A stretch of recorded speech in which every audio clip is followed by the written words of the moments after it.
Imagina por un segundo el lugar más feliz de la Tierra. ¿Qué ves? ¿Castillos? ¿Sonrisas? ¿Magia? Ahora, mira esto. Es 1941. No estamos en un parque de diversiones. Estamos a las puertas del estudio de animación más famoso del mundo, y el hombre que creó a Mickey Mouse no está sonriendo. Está furioso. Está gritando a sus propios artistas, acusándolos de traición, mientras su imperio dorado amenaza con derrumbarse. Nos han vendido la historia del soñador que empezó con un ratón. Pero nadie te cuenta la historia del jefe obsesivo que cronometraba a sus empleados para ir al baño, del hombre que trabajó con el FBI o del visionario que casi pierde todo por su propia arrogancia. Hoy no vamos a hablar de magia. Hoy vamos a hablar del precio del poder.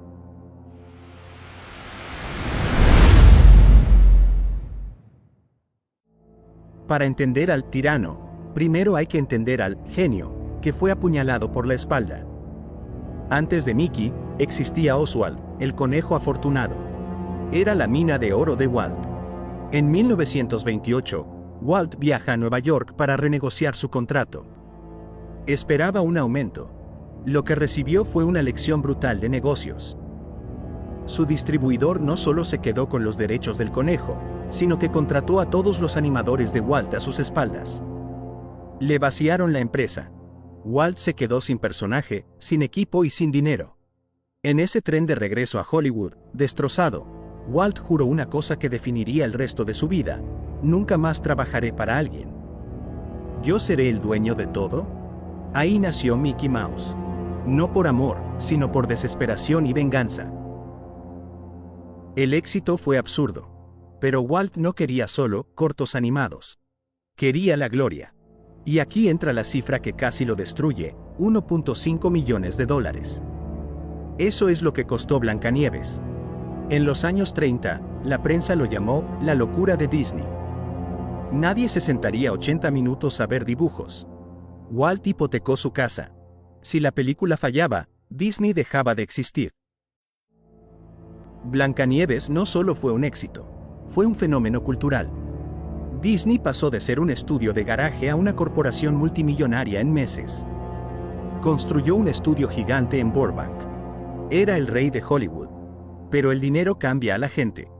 Y aquí es donde la historia da un giro oscuro. Con el nuevo estudio, Walt quería control total. Ya no era el tío Walt, que dibujaba con los muchachos. Ahora era el señor Disney. Implementó un sistema de castas. Los animadores estrella tenían oficinas de lujo, gimnasio y saunas. Los entintadores y artistas de fondo trabajaban en condiciones precarias, ganando menos de $12 a la semana, una miseria incluso para la época, sin pago de horas extra, a pesar de que generaban millones para la empresa. Walt veía el estudio como una familia patriarcal. Yo soy el padre, yo sé lo que es mejor para ustedes. Pero los hijos tenían hambre. En 1941, sucedió lo impensable. Art Babbitt, uno de los animadores mejor pagados y creador de Goofy, traicionó a Walt para liderar un sindicato. Walt se lo tomó personal. Despidió a Babbitt y eso encendió la mecha. Más de 1000 empleados pararon. La huelga duró 9 semanas. Aquí vemos el verdadero carácter de Disney. No negoció, se atrincheró. Hay fotos de Walt casi llegando a los golpes con sus empleados. Para él, esto no era un tema laboral, era comunismo. Walt estaba convencido de que agentes comunistas estaban infiltrados en su estudio para destruir el arte americano. Esto lo llevó a una alianza oscura. Walt Disney se convirtió en informante del FBI. Durante años, reportó nombres de colegas y animadores en Hollywood que él sospechaba que eran subversivos. La huelga terminó, pero el espíritu del estudio murió ese día. Walt dejó de conocer a sus empleados por nombre. Se volvió distante, cínico y obsesionado con crear un mundo que él sí pudiera controlar al 100%. Si no podía controlar a sus empleados, controlaría la realidad. Así nació Disneyland. No era solo un parque. Era una barrera contra el mundo sucio y desordenado exterior. Diseñó los túneles subterráneos para que la basura nunca se viera, para que los miembros del elenco nunca rompieran la ilusión. Era la utopía perfecta de un dictador benevolente.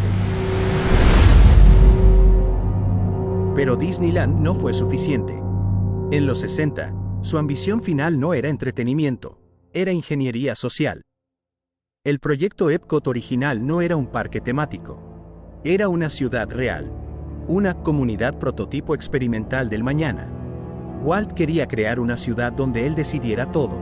No habría jubilados, no habría desempleo, y nadie sería dueño de su propia casa. Todos alquilarían a Disney. Escucha bien eso. Una ciudad donde una corporación controla dónde vives, cómo trabajas y cuándo te vas. Suena a ciencia ficción distópica, pero era el sueño final de Walt. Estaba dispuesto a gastar cada centavo de la compañía para lograrlo. ¿Genio urbanista o intento de control totalitario? Nunca lo supimos. El 15 de diciembre de 1966, el pulmón de Walt colapsó.